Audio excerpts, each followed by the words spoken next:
रुनिकाटा police थानानि सिङाव खनले सिखाव खावनाय जाथाय बेंटलाव फिन आरोबाव लुथिदों सिखावफोरा गंसे गलायाव गोबां मुवा बेसाद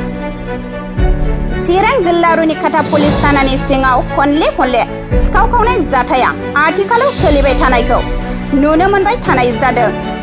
नाथाय बेफोरनि सायाव पुलिस बिफाना मोनथिसेयावबो दासिमबो रावखौबो हमनानै रायजोनि सिगाङाव फोरमान दिन्थिनो हानायखौ नुनो मोननाय जायाखै जानो हागौ रुनिकाटा पुलिस थानानि सिङाव थानाय पुलिस बिफानफोरा बिनि सायाव संदाननाय आरो खामानि मावनाया गोहैलो जादों नामा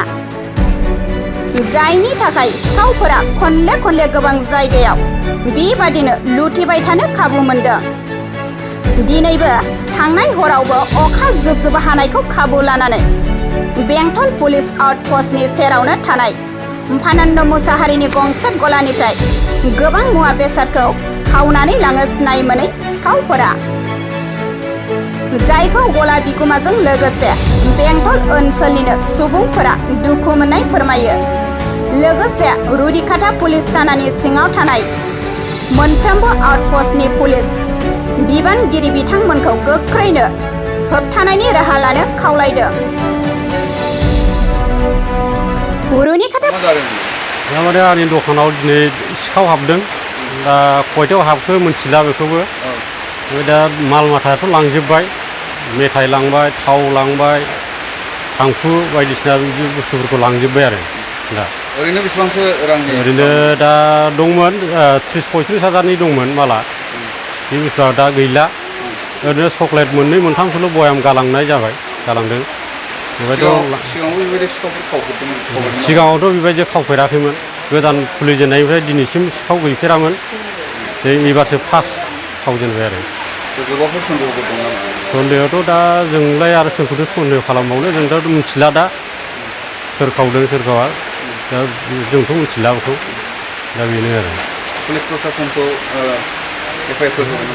एफआइआरथ' होआखै जायखिया ओरैनो जास्ट ओरैनो इनफरमेसन खुगाजों बुंहैनाय जाबाय आरो ओमफ्राय दा ओरैनो गावसोर पेट्रलिंआव फैनो होनदों दा सफैथ'वाखै दा खयथायाव फैगोनथाय ओरैनो बे जायगायावल' नङा रुनिकाटा थानानि सिङावनो गोबां जायगायाव दाब जायगायाव सिखाव खावनायखौ जों नुबाय थादों ओरैनो नोंथाङा मा जाहोननि थाखाय बेबायदि सिखाव खावनाया जाबाय थादों होननानै नोंथाङा सानो बेखौथ' सिखावा जोंनि सन्देहआवथ' बे जाग्रा बे ड्राग्स जाग्रा बायदिसिना जाग्रा बिसोरनो जागोन बे जोंथ' जेरावबो खोनागासिनो दं खोनानायालाय दा बिसोरखौनो बयबो सन्देह खालामनाय जादों आरो नोंनि दखानाव हाबनाय सिखावखौ पुलिस प्रशासनाव हमनो थाखाय मा खावलायगोन दा ओरैनो जोङो सब समाय ओरैनो पेट्रलिंआव गिदिंनो एसे माबा खालामनाय जाबाय आरो ओरैनो मोनाफ्राव एसे पेट्रलिं होथों होननानै इनफरमेसन होनाय जादों आरो बेखिनि सिखावखौ हमनांगौ होनना साननानै सिखावखौथ' मोनोबाथ' मोजांमोन दा सोरखौ सन्देह मानानै सोरखौ मोनगोन दा बे आरो दाम गोसा बुस्थु हिसाबै दाम गोसा हिसाबावथ' बे माबाया दंमोन बिस्कुट एरिया दंमोन एसे दाम गोसायाव ओमफ्राय नैबे थांखुआनो गैयाबाबो 6,000सोनि दंखायोमोन थांखुआ ओमफ्राय नैबे कम्पिउटार फारला दंमोन बिसोरनो ओमफ्रायथ' ओरैहाय दामि बुस्थुआ एसेबां गैलामोन आरो माबाफ्रा बेवहाय दखान होनानै बेसेबां बोसोर जाखो बाहाय दखाना जोङो माबायाव 2012निफ्राय होदों 2012निफ्राय नै दिनैसिम सोलिनानै दं आरो बेंटल बान्दुगुरि पान्नाथ मुसाहारि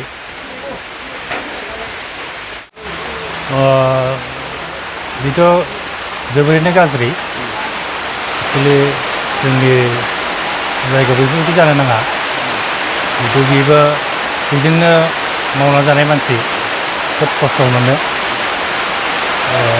बे हिसाबै जोंनि आउटपस्टनि प्रशासन बिसोरो एसे मोनाफ्रावहाय पेट्रलिं खालामोबा एसे मोजां जागौमोन आरोखि जोङो नुनो मोन्दों बेंटल एरियाल' नङा गुबुन जायगायाव माखासे ड्राग्स लानानै माखासे सेंग्राफ्रा दुथां खामानि मावनाय बबेबा सिखाव खावनाय सोरनिबा मबाइल सिख'नाय बेफोरबायदि अनेक गाज्रि खामानि मावनायखौ जों नुनो मोन्दों दा बे खेत्रआव नोङो पुलिस प्रशासनखौ ड्राग्स सोबनानै बेरायनानै गाज्रि खामानि मावग्रा बिथांमोनखौ हमनो थाखाय नोंथांमोना माबायदि खावलायगोन गामि हिसाबैथ' जोङो एक्सुवेलि बेथ' जोबोद गाज्रि ड्राग्स लानाय फेग्रा मुवा लानाय बेखौथ' समाज बेरेखा खामानिखा एक्चुअली जोंबो हानायमानि पुलिस प्रशासनखौ जोंबो हेफाजाब होनांगोन हमनो थाखाय बेखौहाय फोजोबनो थाखाय दा आंनि खावलायनाया बेनो जे बयबो जाहाथे पुलिस प्रशासनखौ हेफाजाब होयो हानायखिनि खबर हरो दा बेखिनि आरो ओरैनो फाननाथ मुसाहारि बिथाङा मा मावोमोन जों फाननाथ मुसाहारिया जे बेखौनो मावनानै जायो आरो फाननाथ मुसाहारियाल' जे बिदि मावनानै जायो बे नङा गोबाङानो बिदि मावनानै जायो दखान फिसा फिलौ दखान बेब'साय खालामनानै जायो जाहाथे आरो फाननाथनि दखानाव सिखाव जानाय बायदि आरो गुबुन मानसिनि दखानाव जाहाथे बिदि सिखाव जाया